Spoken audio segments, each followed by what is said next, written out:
男仔頭男仔，講起邊個大佬佢有幾閪巴閉，只得一個主題，有料就靚仔，三番幾次喐手起嚟不可一世，一向以嚟邊個最卡西，邊個嘅大佬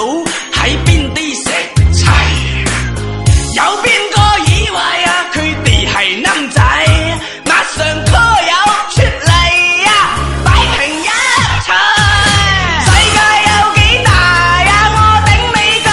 肺，你要仆街喺青龍江先攞隻靚位，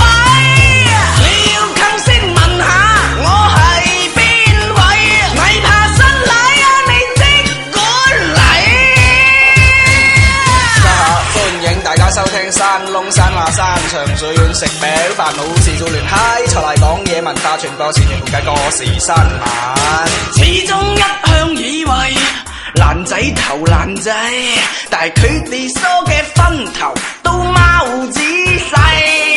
只得一個主題，人多冇蝕底，直情出嚟扮嘢充數都裝下聲勢，一向以嚟邊個最卡西，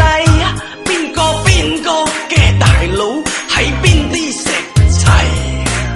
有邊個以為佢哋係男仔，馬上 call 友出嚟擺平一齊，世界有幾大我頂你個肺，你要仆街喺青龍江先攞隻靚位，你要坑先問下我係邊位，咪怕新禮你即管嚟。1994年農曆7月14嘅夜晚，喺中華電影院嘅某一間機室裏面，set 幫個幫主睇 set 後係50萬嘅掌門王嘅劇，發生咗一場有史以嚟最為慘烈嘅決鬥。當時嘅情況相當混亂，喺案發現場我哋發現咗兩位當事者都使用嘅決鬥工具，分別為紅魔